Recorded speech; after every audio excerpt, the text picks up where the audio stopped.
प्रभु यीशु मसीह के मधुर और मीठे नाम से आप सभी को जय मसीह की। आज परमेश्वर के वचन में आप सभी का स्वागत है। परमेश्वर पिता आज अपने वचनों के द्वारा आप सबको बहुत ऐसी आशीष को दे।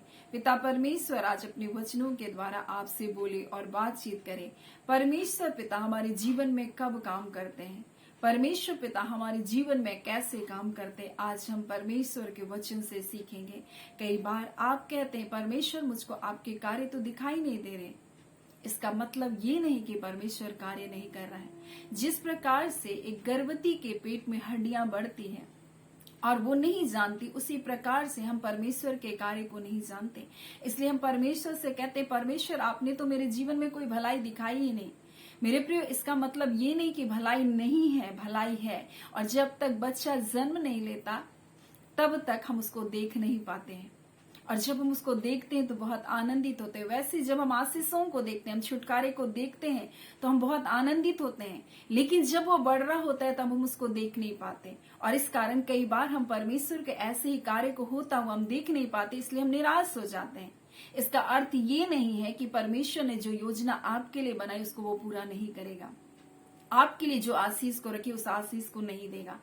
और आज जिस वचन को मैं आपके साथ बांटना चाहती हूँ वो यीशु का जल को दाखरस में बदलने के बारे में। लेकिन उससे पहले कि मैं उस वचन पर जाऊं, मैं आपको कुछ बातों को बताना चाहती हूँ। परमेश्वर हमारे जीवन में कैसे काम करता है। हम दाऊद के जीवन को देख सकते हैं। दाऊद चरवाहा था, भेड़ बकरियों को चराता था, परंतु परमेश्वर ने उसको वहां से निकाला और उसका राज्य अभिषेक किया गया सामुएल के द्वारा। और उसके बाद परमेश्वर का आत्मा उसके ऊपर उतरा। आगे चलकर हम देखते हैं वो राजमहल पहुंच गया बीना बजाने के लिए, क्योंकि साउल के ऊपर दुष्ट आत्मा आ गया था और इस कारण वो बीना बजाता था। और राजमहल में वो बीना बजाने के लिए नियुक्त किया गया। एक चरवाहे से राज्य अभिषेक होने के बाद, अभिषेक पाने के बाद, पवित्र आत्मा आने के बाद उसकी स्थितियां परिस्थितियां बदलती गई और वो बीना बजाने वाले को नियुक्त किया। और वो दाऊद था और दाऊद बीना बजाता था और उससे दुष्ट शक्ति निकल जाती थी। मेरे प्रियो, आगे चल करके वही दाऊद गोलियत को मारा और वही दाऊद फिर उसके जीवन में बहुत सारे ऐसे पड़ाव आए जहां वो मारा मारा फिरता गया।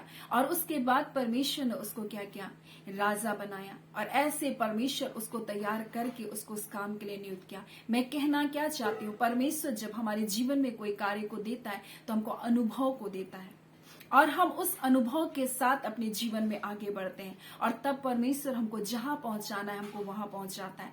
उसी प्रकार से यूसुफ के जीवन में हुआ। यूसुफ को उसके भाइयों ने गड्ढे में डाल दिया, फिर उसको उस गड्ढे से निकाल कर उसको बेच दिया मिस्रियों के हाथों में और उसे पोतीफर के घर में जाना पड़ा। और तब पोतीफर उसको ऐसे ही किसी काम में लगा कर रख दिया। और जब ऐसे ही कुछ भी वो कर रहा था उसके घर में, तो जिस भी काम पर वो हाथ लगा रहा था, परमेश्वर का वचन कहता है कि परमेश्वर उसके हाथों के कार्य को बोलता आशीषित कर रहा था, उसको सफल कर रहा था। और जब हम उत्पत्ति 39 अध्याय उसके 3 पद को और 4 पद को पढ़ते हैं तो हम देखेंगे, और यूसुफ के स्वामी ने देखा कि यहोवा उसके संग रहता है और जो काम वो करता है यहोवा उसके हाथ से सफल कर देता है। तब उसके अनुग्रह की दृष्टि उस पर हुई, यानी कुछ भी काम कर रहा था और सब काम उसके सफल हो रहे थे, तब स्वामी के अनुग्रह की दृष्टि उस पर हुई और उसे सेवा टहल करने के लिए उसको नियुक्त किया। अब उसका स्तर बढ़ गया, अब वो कुछ भी काम नहीं कर रहा, परंतु अब वो उसका सेवा टहल करने के लिए उसको नियुक्त किया। फिर उसने उसको अपने घर का अधिकारी बनाया और अपना सब कुछ उसके हाथों में दे दिया। और इस प्रकार से उसको एक एक स्तर परमेश्वर ऊंचा कर रहा है, एक अनुभव के साथ उसको बढ़ा रहा है। फिर वो जेल खाने में चला गया, वहां परमेश्वर उसको अनुभव में बढ़ाया और फिर उसको मिस्र का प्रधानमंत्री बनाया। उसी प्रकार से हमारे जीवन में कुछ अनुभव परमेश्वर देता है और तब हमको आगे बढ़ाता है। और जब हम लोग यूहन्ना 2 अध्याय को देखेंगे तब यहाँ पर यीशु मसीह अपने चेलों के साथ, अपनी माँ के साथ एक विवाह के घर में गया जो गलील के काना नगर में था। और यीशु मसीह के बारे में लिखा है ये उसका पहला आशीष कर्म था। और वहां पर तो लिखा है कि दाखरस घट गया। तब दाखरस घट गया तो यीशु की माता ने उससे कहा उसके पास तो दाखरस नहीं रहा। तो यीशु ने उससे कहा, ही महिला, मुझे तुझसे क्या काम, अभी मेरा समय नहीं आया है। और यहाँ यीशु मसीह बोल रहा अभी मेरा समय नहीं आया है। और हो सकता है ये बाहर में आश्चर्य कर्म अभी तक यीशु मसीह नहीं किया, लेकिन इसका अर्थ ये नहीं कि यीशु मसीह उस तैयारी में होकर नहीं आया होगा। उसको उस अनुभव में लेकर परमेश्वर 30 वर्ष उसको सिखाता आया। और मरियम ये सब कुछ देख रही थी। मरियम ये सब कुछ यीशु के जीवन से देख रही थी और वो जानती थी यही वो है जो दाखरस घट गया तो अब हमारे लिए आश्चर्य कर्म कर सकता है। मेरे प्रियो, एक बात मैं इसमें और बताना चाहूंगी, एक माँ होने के नाते आप भी अपने बच्चों के जीवन की हर वो अच्छी बात को आप जान सकते हैं। आप हर उस गुणों को आप उजागर कर सकते हैं। और मरियम कह रही है कि दाखरस घट गया, परंतु यीशु कह रहा है कि अभी समय नहीं आया है। परंतु एक माँ जानती थी कि किस प्रकार से यीशु मसीह आश्चर्य कर्म करेगा। उसके साथ 30 वर्ष की उम्र तक उसके संग रही है, उसकी सब बातों को जानती है। और यीशु मसीह कह रहे नहीं, अभी मेरा समय नहीं आया। परंतु मरियम जानती थी कि यीशु मसीह कैसे काम करेगा। आज हम और आप नहीं जानते हमारा परमेश्वर कैसे काम करता है। और जब हम व्यवस्था विवरण 18 उसके 5 को पढ़ेंगे तो इस प्रकार से लिखा हुआ है, हमारा परमेश्वर लिखा है, क्योंकि तेरा परमेश्वर यहोवा जो तेरे सब गोत्रियों में से तुझे चुन लिया कि वह और उसके वंश सदा उसके नाम से सेवा टहल करने के लिए उपस्थित हुआ करे। और जो परमेश्वर के सामने उपस्थित होता है राजा उसको काम देता है। और मरियम इस बात को जानती थी और इस बात को जानने के कारण वो कहती है, माता ने सेवकों से कहा जो कुछ वह तुमसे कहे वही करना। और इसलिए उसके सामने उसने सेवकों को खड़ा करके रख दिया। यीशु कह रहा है मेरा समय नहीं आया, परंतु माँ जानती थी कि यीशु कैसे काम करेगा। और वैसे ही आप एक संसारिक माँ होने के नाते आप जान सकते हैं आपके बच्चों में क्या गुण है। आप उस गुणों को बाहर लाने के लिए अपने बच्चों को प्रोत्साहित कर सकते हैं। आप उनको बाहर निकाल सकते हैं उस जगह से।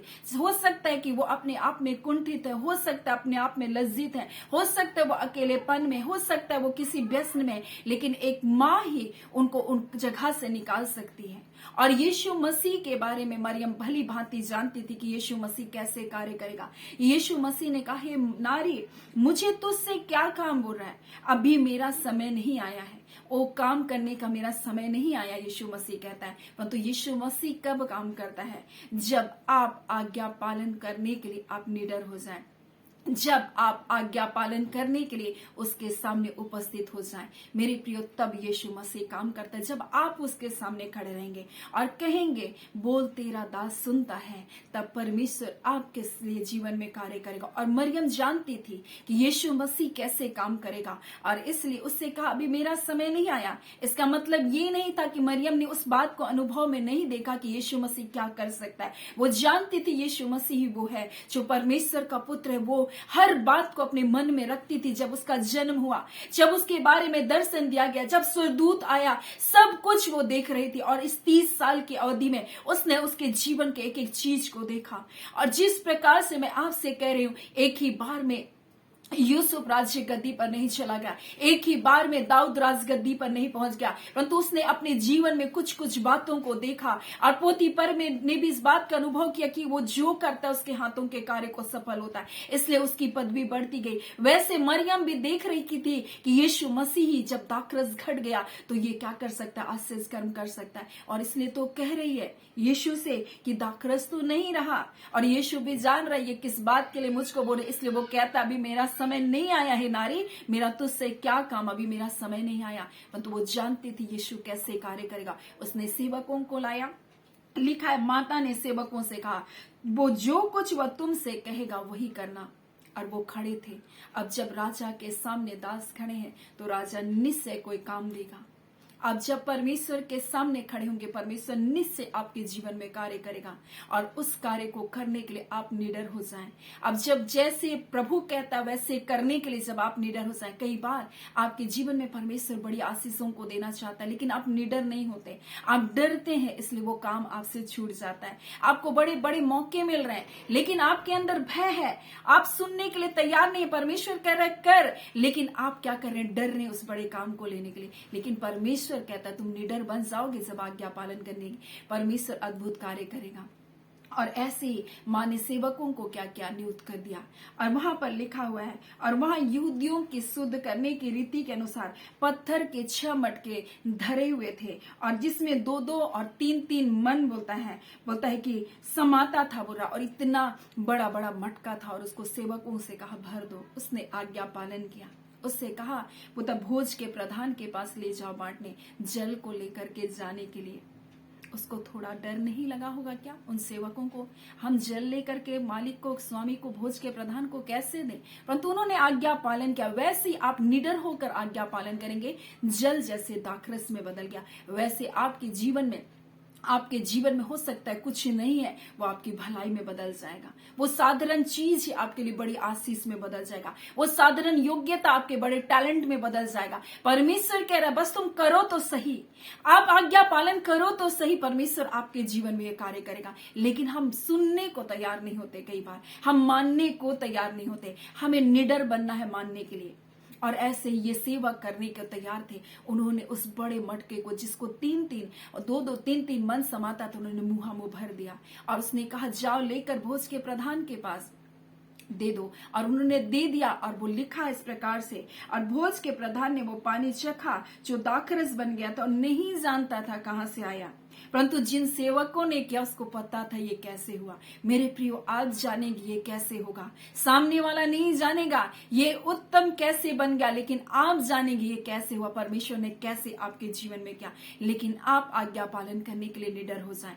पतरस ने कहा हे प्रभु, हमने सारी रात परिश्रम कर लिया, बहुत परिश्रम कर लिया, बहुत हाथ पैर मार लिया, कुछ नहीं पकड़ा प्रभु, लेकिन तेरे कहने पर मैं जाल डालूंगा। मेरे प्रियो, पतरस ऐसा क्या सुन लिया था यीशु मसीह को उस प्रचार में कि उसने कहा अब तेरे कहने पर मैं जाल डालूंगा। उसने यीशु के ऊपर पूरा भरोसा कर लिया और कहा अब तेरे कहने पर मैं जाल डालूंगा। और उसने वही किया जो यीशु ने कहा, और उसने बहुत सारी मछलियों को घेर लाया उस दिन। मेरे प्रियो, जो रात भर परिश्रम करके कुछ नहीं पकड़ा, वो यीशु के कहने पर जाल डालने के द्वारा वो बहुत मछलियों को पकड़ लाया। आज आपका आज्ञा पालन, आपकी निडरता आपके जीवन में आशीष को लेकर आएगी। मेरे प्रियो, परमेश्वर हमारे जीवन में अद्भुत कार्य करता है। हमारे जीवन में कब अद्भुत कार्य करता है? जब हम उसकी आज्ञा पालन करने के लिए हम निडर होते हैं, हम उसके सामने उपस्थित होते हैं, हम उसके सामने खड़े रहते हैं। और जब हम परमेश्वर के सामने खड़े होते हैं, परमेश्वर हमारे जीवन में अद्भुत कार्य करता है। जब हम आज्ञा पालन करने के लिए तैयार हो जाते हैं, जब हम उसकी सुनने के लिए तैयार हो जाते हैं, जब हम उसकी मानने के लिए तैयार हो जाते हैं, तब परमेश्वर हमारे जीवन में अद्भुत कार्य करता है। और मैं आपको बता दूं, मनुष्य जितना भी करे वो मध्यम करेगा, जितना प्रयास करे मध्यम करेगा, जितना भी तैयारी करे मध्यम करेगा, लेकिन जब परमेश्वर करेगा तो उत्तम करेगा। कब करेगा? जब आप सुनने और मानने को तैयार हो जाए। आपका प्रयास, आपकी तैयारी, आपका परिश्रम मध्यम के लिए है। विवाह के भोज में तो दाखरस तैयार किया गया था, वो मध्यम था मेरे प्रियो, लेकिन जो यीशु मसीह दिया वो उत्तम था, लिखा है। और जो परमेश्वर आपके जीवन में करेगा वो उत्तम करेगा। परमेश्वर कहता है जिसका कोई और मुकाबला नहीं कर सकेगा, ऐसे परमेश्वर आपके जीवन में आशीष देना चाहता है। आपका प्रयास मध्यम के लिए, आपका अथक प्रयास भी मध्यम के लिए, आप जितना कोशिश कर ले वो मध्यम के लिए, लेकिन जो परमेश्वर आपके जीवन में करेगा वो उत्तम करेगा। सो परमेश्वर पिता आज अपने वचन के द्वारा आप सबको बहुत आयत से आशीष को दे। आमीन। आइए हम प्रार्थना करेंगे। धन्यवाद देते हैं जीवते सच्चे सामर्थ्य पिता परमेश्वर, प्रभु यीशु मसीह के मधुर मीठे नाम से पिता आपके निकटता में आते हैं। खुदावन परमेश्वर, दिनों दिन परमेश्वर आप अपने बच्चों को अंश अंश करके बढ़ा रहे प्रभु जी। ऐ खुदान अपने अनुभव में बढ़ा रहे प्रभु जी। ऐ खुदान ताकि परमेश्वर वो कर सके खुदावन परमेश्वर जिसके लिए आपने उसको तैयार किया प्रभु जी। हाँ खुदान, मरियम जानती थी कि यीशु मसीह इस कार्य को कर सकता है, इसलिए उसने कहा दाखरस तो नहीं रहा, परंतु यीशु ने कहा मेरा समय नहीं आया, परंतु उसने सेवकों को तैयार कर दिया, उसके सामने खड़ा करके रख दिया और कहा जो कुछ ये तुमसे कहे वही करना। आज प्रभु जब आपके बच्चे आपके सुनने के लिए, आपके परमेश्वर मानने के लिए तैयार है, पिता आप परमेश्वर उनके लिए अद्भुत दरवाजे को खोल रहे हैं। आज ही के दिन परमेश्वर अपनी महिमा को उनके जीवन में प्रकट कर रहे हैं। हाँ पिता, जब ये उस कार्य को करने के लिए निडर हो रहे प्रभु जी, आप इनके जीवन में अद्भुत कार्य को करने जा रहे पिता, आपका धन्यवाद। जितने लोग रोग दुख बीमारी में पड़े आज यीशु के नाम से ये चंगे हो जाए। जिनका परमेश्वर प्रभु जी हाँ पिता किसी कठिनाई कठिनाइयों में, अपने जॉब को लेकर समस्याओं में प्रभु जी, हाँ खुदावन सारी समस्या यीशु के नाम से जाती रहे। ऐ खुदावन परमेश्वर, इस घड़ी जितने लोग अपनी समस्याओं को, अपनी परेशानियों को लेकर बैठे, आज यीशु के नाम से सारी समस्या जाती रहे। खुदावन परमेश्वर, अपने लोगों को छू लीजिए प्रभु जी, जो पिता आज दुखों में, निराशाओं में, कठिनाइयों में प्रभु जी, हाँ खुदा उनको कुछ होता हुआ दिखाई नहीं दे रहा, परंतु खुदा ने इसका अर्थ ये नहीं कि आप उनके जीवन में कार्य नहीं करें। पिता अपनी भलाइयों से उनको तृप्त करे। पिता जिन बातों को आज तक इन्होंने भलाई के रूप में नहीं देखा, आज वो भलाई भी इनके जीवन में यीशु के नाम से आने पाए। खुदावन परमेश्वर पिता, जब कुछ नहीं था प्रभु जी, आपने सारपत की विधवा की सूधी रखी। आपने परमेश्वर प्रभु जी ना तेल घटने दिया, ना मैदा घटने दिया। आपने पिता 5 रोटी 2 मछली से अपने लोगों को खिला दिया प्रभु जी। आज वही परमेश्वर जो कुछ इनके घर पर है, उन्हीं पर हम ब्लेसिंग की घोषणा करते हैं प्रभु जी। इनके जाल, इनके रोटी, इनके व्यवसाय पर हम आशीष की घोषणा करते हैं प्रभु जी। वो बढ़ता जाए यीशु के नाम से, वो बहुगुणित होता जाए यीशु के नाम से। जो कुछ इनके पास साधन है परमेश्वर, हाँ पिता परमेश्वर, वो उत्तम आशीष में बदलने पाए खुदावन यीशु के नाम से। ऐ खुदावन रिबांदा खाला रिबा शिक्की रियोस दोनों पिता जलदाकृस में बदल गया। आज खुदा साधारण से साधारण चीजें परमेश्वर इनके लिए उन चीजों से आशीष में परिवर्तित हो जाए प्रभु जी, और वो आपकी भलाई को प्रभु जी देख सके खुदा परमेश्वर, और जान सके ये आपका किया हुआ कार्य। छोटा बिजनेस परमेश्वर जो है प्रभु, वो फलवंत हो जाए प्रभु जी। आज के बाद परमेश्वर जिन कार्य पर ये हाथ लगाए, वो हाथ के कार्य सफल हो जाने पाए, और ये उन्नति पर उन्नति पाते चले जाए। जैसे यूसुफ बढ़ता गया, जैसे दाऊद बढ़ता गया, हाँ पिता परमेश्वर, उसी प्रकार से इनका जीवन परमेश्वर बढ़ता जाए आशीषों की ओर। खुदावन परमेश्वर, आपने प्रार्थना सुन लिया, आपका धन्यवाद। आपने जय और छुटकारे को दे दिया, आपका धन्यवाद। मसीह यीशु में आज से कोई श्राप नहीं, मसीह यीशु में हर एक के पाप और अपराध को क्षमा कर दिए प्रभु, आपका धन्यवाद। आपने अपने बेटे के लहू से ने मोल लिया प्रभु, आपका धन्यवाद। अपनी धार्मिकता में लेकर आया प्रभु, आपका धन्यवाद। जय और छुटकारे को आपने दे दिया प्रभु, आपका धन्यवाद। धन्यवाद के साथ पिता प्रार्थना यीशु के नाम से मांगते हैं, दया सुने अनुग्रह से ग्रहण कर लीजिएगा। आमीन। परमेश्वर पिता आप सबको बहुत ऐसी आशीष को दे। आमीन।